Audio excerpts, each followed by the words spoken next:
hai tại krom cua sa quạt chỉ pet quạt lụa bài cái đáng ót miên prao preng khanh ấy mà riêng là con nâng tay mà đòn smooth che ê bài cái đáng sọc phiếp phục mai bóng ôn ơi ở thì dây tay mà đòn vậy vì tha tụm đòn hay kho mắm ót miên mắm là con nâng tiệt hai ấy bài cái đáng chẳng thì tha tôi đi làm mấy sọc phiếp mình thở lá nhân mình thở là đây ngay đây nhưng kho mắm nhưng tha đẹp đi ở phía kho mắm phần tay giờ mình đã mắm là ấy thế ពូកែកែឆ្នៃមែនតើដោយសារតែក្រុមគ្រួសារគាត់ជាពេទ្យណាអញ្ចឹងហើយគឺគាត់លក់បាយក្តាំងខំម៉ាំអីនេះគឺគាត់គិតណាព្រោះខំម៉ាំរបស់ផ្អាប់អញ្ចឹងគឺគាត់កែឆ្នៃគាត់តែរូបរាងវាដូចម៉ាំប៉ុន្តែបាយក្តាំងរបស់គាត់នេះធានាថាពុកម៉ែបងប្អូនញ៉ាំដោយកក់ក្ដៅអត់ភ័យព្រួយបារម្ភរឿងឈឺករឿងអីទេព្រោះអត់មានប្រែខ្លាញ់គាត់ដាំបាយបានមកគឺគាត់យកមកប៉ាតនៅលើខ្ទះដែលមានក្តៅខ្ទះក្តៅហ្មងភ្លើងវិលហ្មងអញ្ចឹងកុំច្រឡំថាចក្រានវិលជុំអីណាអត់ទេណាខ្ទះវិលជុំអីតម្រាំតែចក្រានទៀតអូយបកែលក់ណាហេតុអីបាទខ្ញុំនិយាយថាបើនៅស្រុកគេល្បីផ្ទុះងាប់ហើយពួកអីបើនៅស្រុកគេដូចថាដូចកូរ៉េដូចជប៉ុនដូចអីដែលថាប្រជាជនច្រើនទេសចរទៅច្រើនណាលក់នៅតំបន់ Walk Street ឬក៏តំបន់ទេសចរដូចបើលក់នៅខ្មែរយើងក៏អាចផ្ទុះដែរបើនៅ Walk Street ដែរបើគាត់លក់មិនដឹងផ្ទុះប៉ុណ្ណាទេព្រោះអីវាទំនងការលក់របស់គាត់ចាយពេល5នាទីទៅ7នាទីបានបាយក្តាំងមកខ្ទះហ្នឹងហើយបាយក្តាំងគាត់ក៏មានប៉ាតសាច់ប៉ាតេ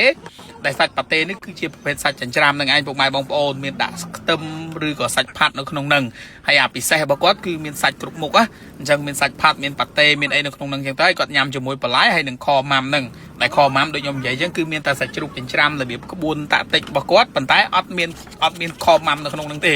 អត់មានរបៀបរបស់ផ្អាប់នៅក្នុងហ្នឹងទេព្រោះសារគាត់ជាពេទ្យគាត់ដឹងថារបស់ហ្នឹងវាប៉ះពាល់អញ្ចេះប៉ះពាល់អញ្ចោះអញ្ចឹងសម្រាប់ពុកម៉ែបងប្អូនមិនមែនថាខម៉ាំហ្នឹងវាប៉ះពាល់អីខ្លាំងហើយវាតិចតួចទៅតាមហ្នឹងអញ្ចឹងណាប៉ុន្តែដូចខ្ញុំនិយាយអញ្ចឹងគឺការលក់ដូរត្រូវតែរកចំណុចពិសេសឲ្យខ្លួនឯង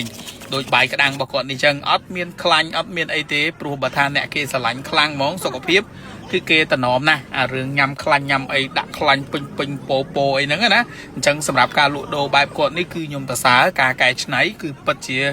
មានភាពប៉ិនប្រសប់អាចនិយាយបានថាខ្ញុំដំបូងគេហើយដែលបានថតឃើញការលក់ដូរបាយក្តាំងបែបនេះណាបើអ្នកទាំងអស់គ្នាថាមានកន្លែងផ្សេងគេធ្វើដែរខ្ញុំមិនដឹងទេគាត់ថាខ្ញុំសម្រាប់ខ្ញុំគឺលើកទី1ដែលបានឃើញអ្នកធ្វើបាយក្តាំងបែបហ្នឹងហើយណាមួយឈុតរបស់គាត់គឺមានបាយក្តាំងជាមួយនឹងខម៉ាំជាមួយនឹងបន្លែជាមួយពងទាអីចឹងទៅនិយាយទៅគឺញ៉ាំបែបសុខភាពមែនតើហើយមើលរូបរាងមកមើលទៅបោកភ្នែកយើងបានថាមានខម៉ាំនៅក្នុងហ្នឹងក៏ពិតអត់ទេ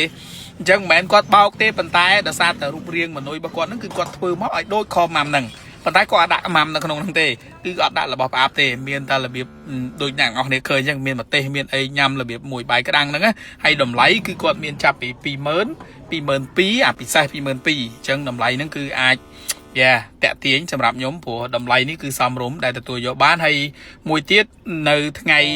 ចាប់ពីថ្ងៃស្អែកទៅពុកម៉ែបងប្អូនទៅទិញបាយក្តាំងទិញអីពីគាត់គឺគាត់មាន free ភេសជ្ជៈ free drink ទៀតដល់ថ្ងៃ10អញ្ចឹងកុំភ្លេចណាទៅសាកទៅភ្លក់ជាពិសេសសិតនារីស្អែកទៀតណាអញ្ចឹងកុំភ្លេចណានាំនារីយើងទៅសាកទៅភ្លក់រសជាតិបាយក្តាំងញ៉ាំដោយកក់ក្ដៅអត់បារម្ភរឿងឈឺកហើយណាមានតាំងពងទាមានតាំងពីបន្លែមានតាំងពីអីញ៉ាំនេះក៏ទៅខម៉ាំអ្នកគ្រូពេទ្យនេះក្រុមគ្រួសារគ្រូពេទ្យមិនធម្មតាទេណាលក់ដូរនិយាយពីថាអូយប៉ាកែប៉ិនប្រសពកែច្នៃមែនតើសុំសរសើរឲ្យមេដៃក្រុមគ្រួសារគាត់អ្នកណាខ្លះធ្លាប់ញ៉ាំជួយខមមិនរសជាតិផងអរគុណបាយបាយ